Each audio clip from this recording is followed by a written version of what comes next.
Olá, galera que gosta e acompanha o futebol goiano, um abraço a vocês. Quase todo mundo aí recluso, né? Por conta do pedido de isolamento social por conta do coronavírus. Isso não é só aqui em Goiás, é no Brasil e também em vários países do mundo adotando essa medida como a principal medida de prevenção contra o avanço deste vírus. Bem, as competições de futebol aqui no país estão paralisadas, praticamente todas elas. No nosso caso aqui, o Campeonato Goiano foi paralisado e a Copa do Brasil também, competição nacional, né, da qual ainda participam o Atlético e Goiás, também paralisada. Mesmo assim, os clubes começam a tomar algumas decisões. E nós vamos aqui, eu vou aqui fazer uma análise minha desta lista de dispensa no Vila Nova. Os dois primeiros dispensados, Christian e Francesco, lateral direito e volante, respectivamente. Vou pegar aqui antes como é que foi essa passagem do Christian aqui pelo Vila Nova. Jogador que foi formado na base do Vila, né? Depois jogou aí no Santos, Botafogo, retornou ao futebol goiano no ano passado, no Novo Horizonte. Jogou também pelo Jaraguá, agora está no Vila Nova. O Christian nesse ano participou de 9 jogos pelo Vila. Nestas 9 participações dele, em 8 ele foi titular. O único jogo em que ele entrou no transcorrer da partida foi naquela derrota do Vila para o Jaraguá no Onésio Brasileiro Alvarenga.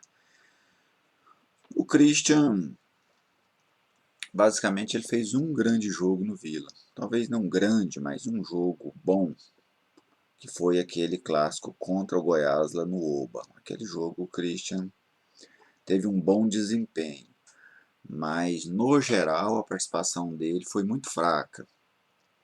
Tanto é que em vários momentos, tanto não, né, foi o Ariel Mamed, o Bolívar não fez isso, mas o Ariel Mamed em alguns momentos preferiu jogar com um zagueiro improvisado ali, que era o Darley, do que escalar o Christian. Então isso já dava uma demonstração do futebol fraco dele nessa temporada com a camisa do Vila.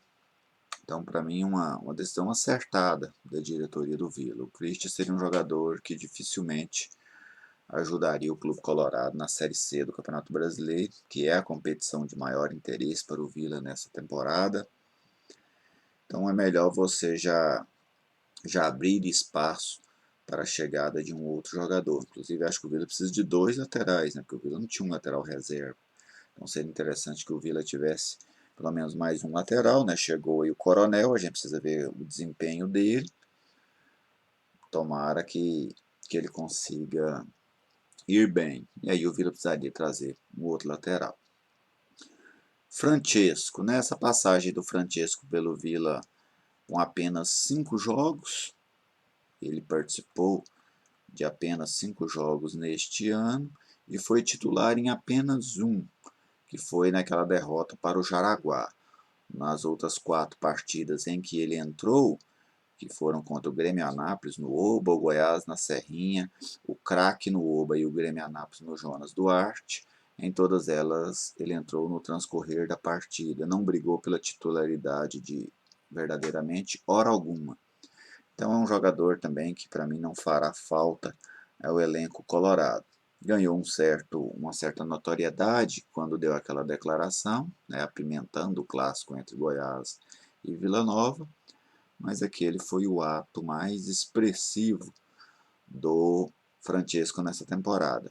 E o time colorado precisa de mais, né? Ele precisa, com essa saída do Francesco, daqui a pouco eu vou falar da saída do Liel também, mas o Vila vai ter que conseguir encontrar um volante com outra característica, com a característica que ele ainda não tem no elenco. Mas eu vou falar disso em seguida. Para mim também a liberação do Francesco justa. Dimba participou de 8 jogos do Vila neste ano. Destes 8 jogos, em 3 ele foi titular, contra o Grêmio Anápolis, contra o Craque e diante do Grêmio Anápolis. O Grêmio Anápolis nos 2 jogos, né, no Oba, depois no Jonas Duarte, e contra o Craque no Estádio Onésio Brasileiro Alvarenga. Nos outros 5, ele entrou no transcorrer da partida, jogador também que não conseguiu demonstrar nada, e eu me vi até surpreso quando o Dimba retornou ao Vila, porque a primeira passagem dele pelo time alvirrubro também foi muito apagada, né? Então o Vila fez uma aposta alta demais e perdeu, né? Agora acaba tendo que dispensar o jogador. Celcinho participou de 6 jogos no Vila Nova, os 2 primeiros como titular, depois entrando no transcorrer da partida, ele foi titular contra o Anápolis do Jaraguá, e no jogo contra o Jaraguá ele foi substituído ainda no primeiro tempo. Para mim, o Celcinho hoje é um ex-jogador de futebol, né? O desempenho dele não é de alguém que está em plena forma, não é de alguém que está envolvido plenamente com o clube.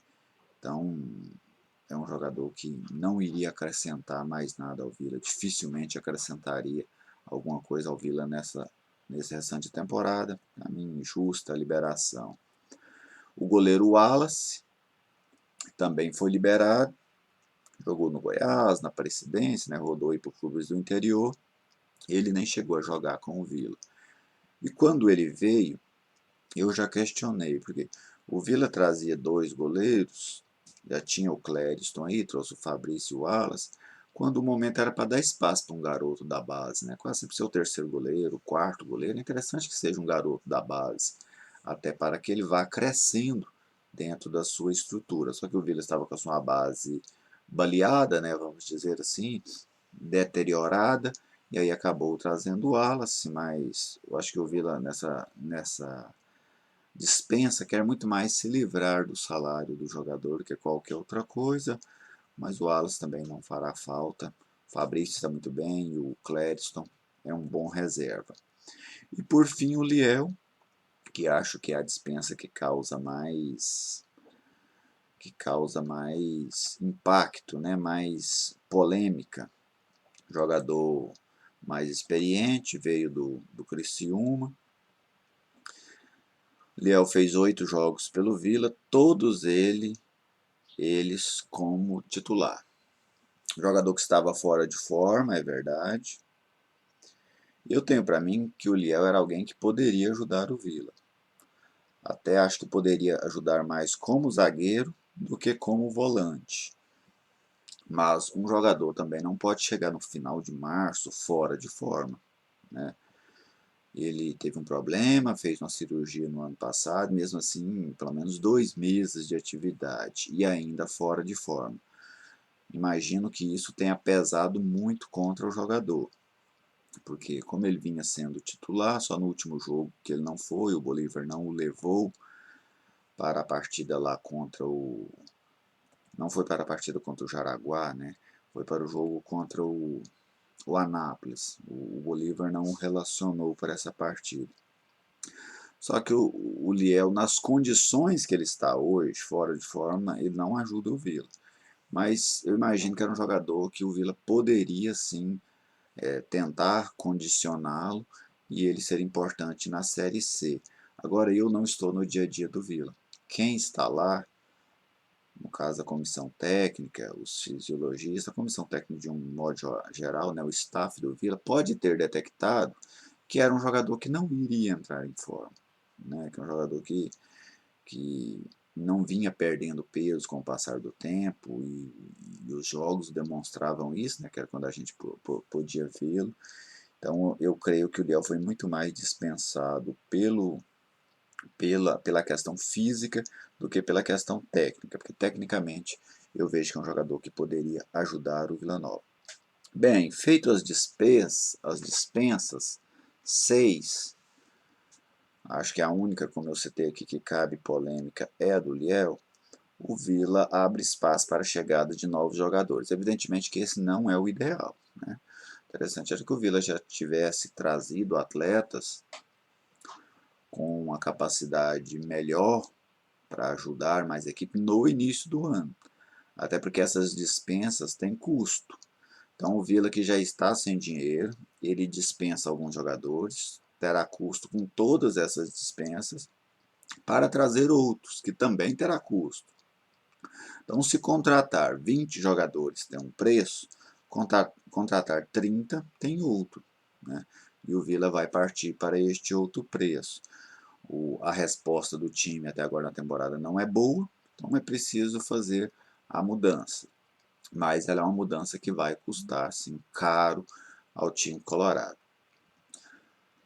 É o momento de subir o padrão das contratações, porque se você trazer jogadores com esse mesmo nível, com apostas neste mesmo grau de risco que foram essas, dificilmente o resultado será diferente.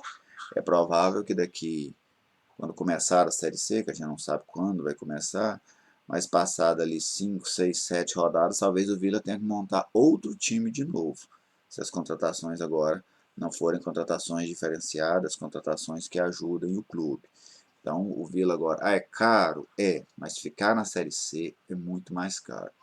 Então o Vila vai ter que se virar. Este é o termo. Porque,